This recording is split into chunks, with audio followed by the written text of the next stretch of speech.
President Biden has commuted the death sentences of 37 men on federal death row. And at a conservative political conference yesterday, President-elect Trump argued that the U.S. should control the Panama Canal and Greenland. Good morning. I'm Corva Coleman from NPR News, and here are today's top stories. The White House says President Biden has commuted the death sentences of 37 men on federal death row. NPR's Deepa Shivaram says Biden changed these to life in prison terms without the possibility of parole. He says his decision to commute the sentences for the 37 men was guided by his conscience, his experience as a public defender, his time as a senator, vice president, and president.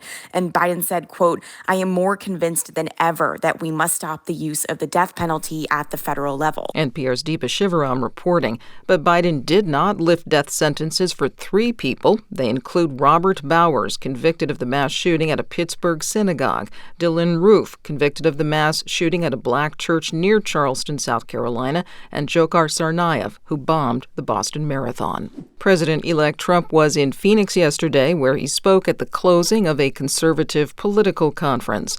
From member station KJZZ, Cameron Sanchez has more. The convention is called America Fest and is put on annually by a conservative nonprofit called Turning Point. One of the attendees is college student James Hart, who says that Trump gives his generation a voice.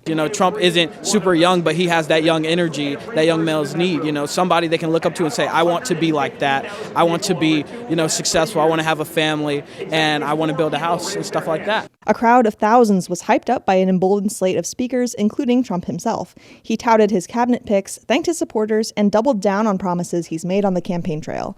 For NPR News, I'm Cameron Sanchez. During his remarks, Trump also demanded that the U.S. regain control of the Panama Canal. Panama's president says that's a non-starter. Trump also wrote online the U.S. needs to own and control Greenland. That is a district of Denmark that partially governs itself. During his first term in the White House, Trump said he wanted to buy Greenland, but Denmark told him no. Japanese automakers Honda and Nissan have announced that they plan to merge. This would create the world's third largest car maker behind Toyota and Volkswagen.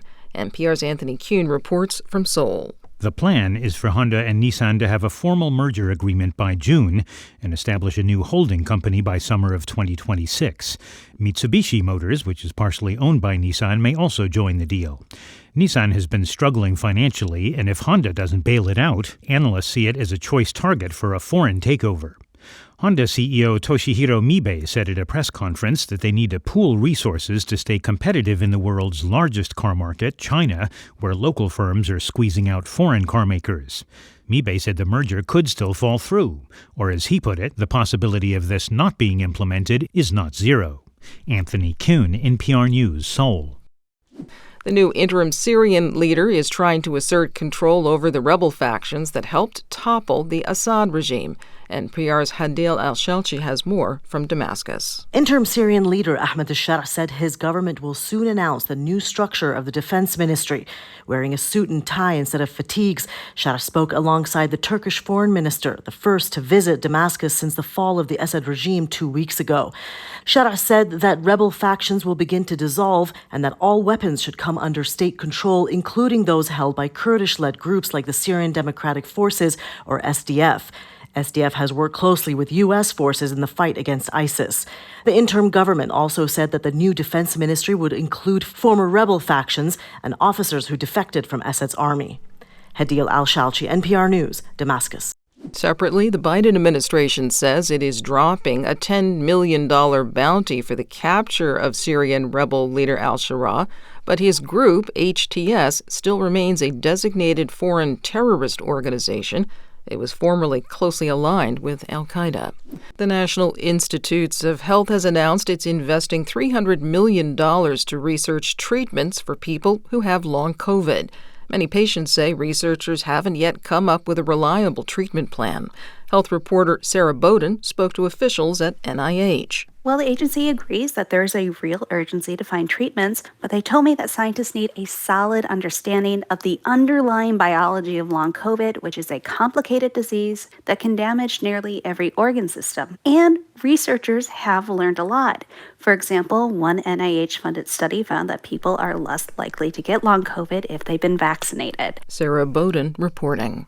NASA says its Parker Solar Probe is getting ready to make its closest approach yet to the sun. It will come fewer than 4 million miles to the sun's surface tomorrow morning. The Parker probe is studying the outermost part of the sun's atmosphere, the corona. Scientists say it's much hotter than the sun's surface, and they are trying to find out why. I'm Corva Coleman, NPR News in Washington.